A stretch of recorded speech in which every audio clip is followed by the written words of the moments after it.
कैसे करो ना विदा।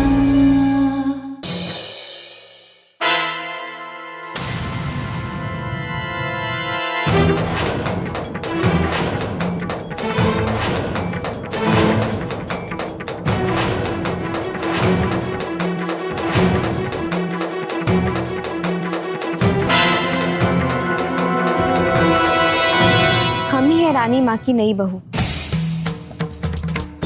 जिसकी मुंह दिखाई के लिए आप सब लोग यहाँ आए हैं। और हम आज पहली बार अपने हाथ का बनाया भोजन आप सबको परोसने वाले हैं।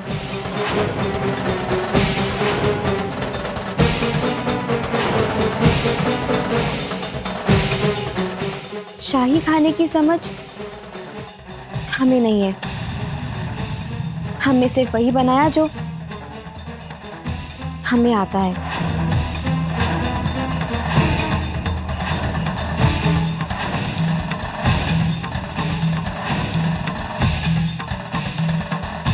आशा करते हैं आप सभी को अच्छा लगेगा।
हम जानते हैं कि आप सबको इस बात पे बहुत हैरानी हो रही होगी कि नई बहू के हाथों का पहला बना खाना इतना सादा कैसे हो सकता है। तो चलिए हम ही आपको बता देते हैं कि इनकी इसी सादगी ने हमें इनकी तरफ खींच लिया और इनकी इसी सादगी से आप सबका भी परिचय कराना चाहते थे।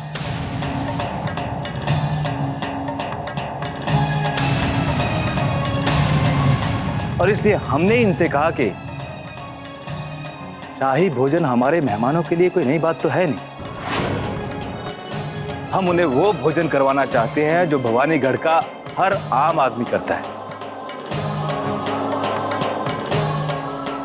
ताकि आप सबको भी इस बात का अंदाजा हो जाए कि भवानीगढ़ जैसी रियासत में एक राजा और आम लोगों में कोई फर्क नहीं किया जाता।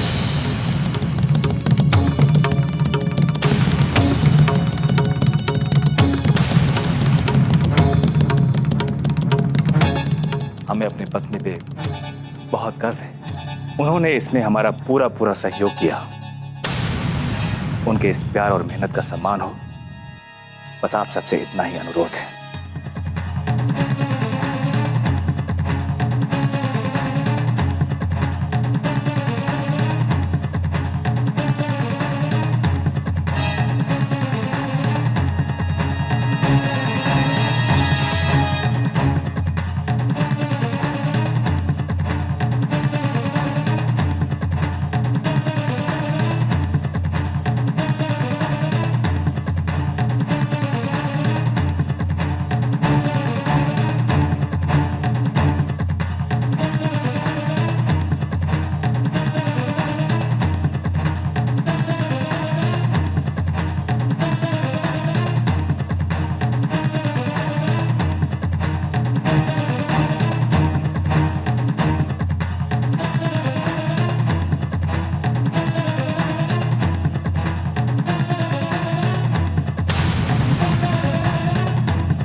भाई, इस रियासत की तो बात ही निराली है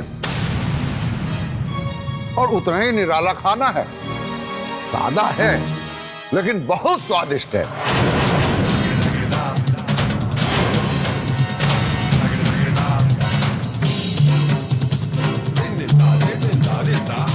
खाना सचमुच बहुत लाजवाब बना है।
आपका बहुत बहुत धन्यवाद जो आप नए जोड़े को आशीर्वाद देने पधारे। कैसी बातें कर रही हैं आप? आभार तो आपका है कि आपने हमें इतना सम्मान दिया।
क्यों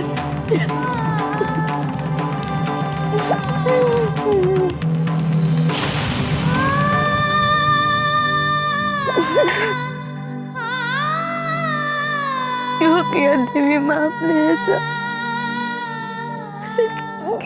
क्यों हमारे भाग्य में लिखा कि हम ऐसे झूठे लोगों के साथ रहे?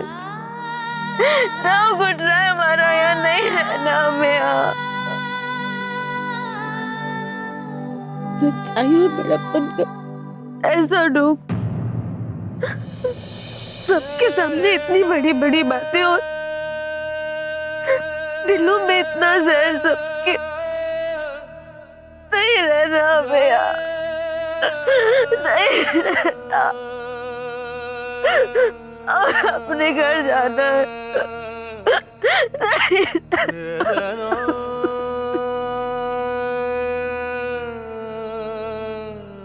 कुंवर, यशवर्धन के साथ जाना तेरा धर्म।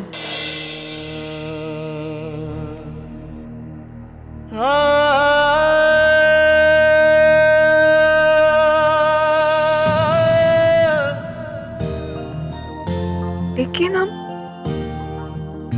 वहां जाएंगे कैसे? माँ ने तो घर के दरवाजे बंद कर दिए और हमें इसी नरक में खुशियां ढूंढने को कहती है वो। अगर हम वहां गए तो वो वापस यहीं भिजवा देंगी। अब क्या करें? क्या करें हम देवी माँ?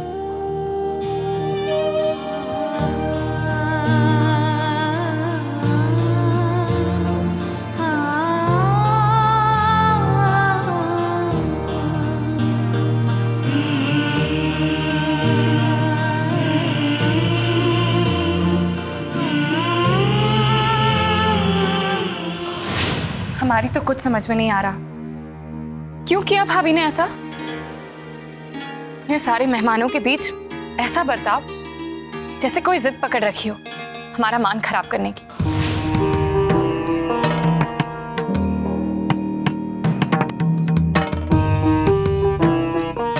क्या वो भूल गई कि वो इस घर की बहू है? गलत ज्योतिका, भूल तो वो ये नहीं पा रही है कि वो कहां से उठकर आई है।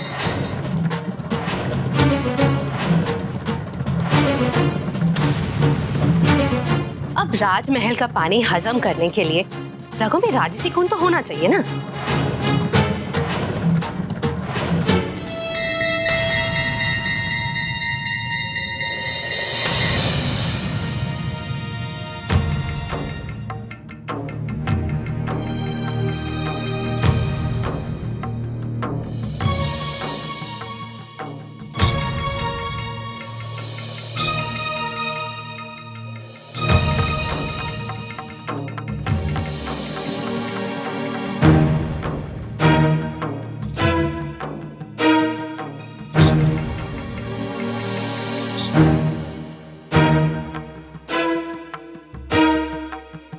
यश,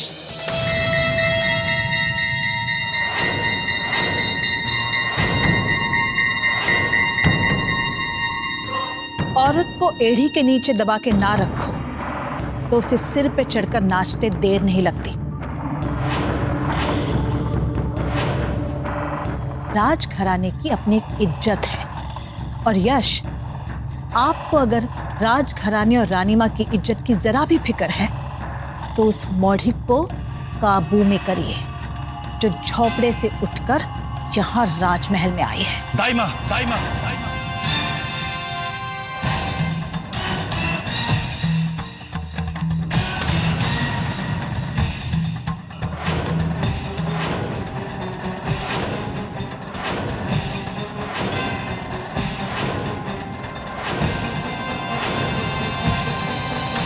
आप जानते हैं आप किसके बारे में बात कर रही हैं? रेवा पत्नी है हमारी। बेहतर होगा कि उसके बारे में कुछ भी बोलने से पहले आप अपने शब्द अच्छी तरह से जांच लें कि आप कहीं कोई बदतमीजी तो नहीं कर रही। यश, हमसे इस घर की बहू है वो, उस पर उंगली उठाने से पहले आपको पता होना चाहिए कि राजमहल की इज्जत क्या होती है, और वो उसी सम्मान की अधिकारी है जो एक राजकुमारी को मिलना चाहिए। आगे से ध्यान रखिएगा, आगे से ध्यान रखिएगा, आगे से ध्यान रखिएगा, आगे से ध्यान रखिएगा।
रेवा, हम सिर्फ अपने घर की इज्जत जानते हैं, अपने परिवार की इज्जत बचाने के लिए किया ना आपने सब कुछ।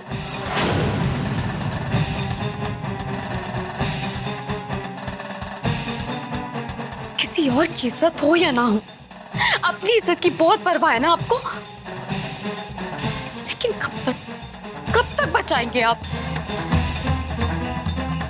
आप लोगों ने हमारा हमसे बहुत कुछ छीना है, लेकिन किसी को खोने का दर्द क्या होता है ये अब आप लोग जानोगे।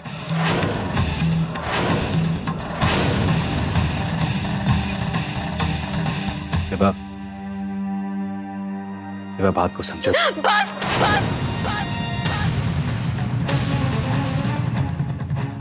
मत कहना कि भूल जाओ सबको, क्योंकि ये आग ही है जो हमें आज तक जीवित रखे। ना तो हम कुछ भूलेंगे, ना आप लोगों को कुछ भूलने देंगे हम। मत करो ये दया का ढोंग हमारे सामने, क्योंकि उस काली रात में आपका असली चेहरा सामने आ चुका है हमारे।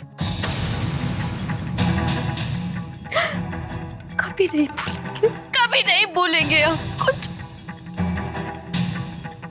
हमारी खुशी के एक एक पल का हिसाब देना होगा आपको। अरे अंदर जो दर्द भराया आपने, उन सबका हिसाब देना होगा आपको। सबका हिसाब देना।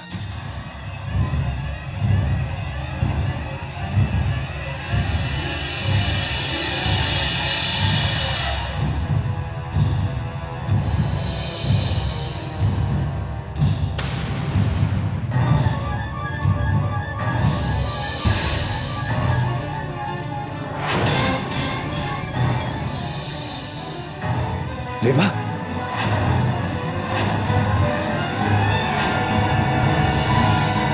रेवा।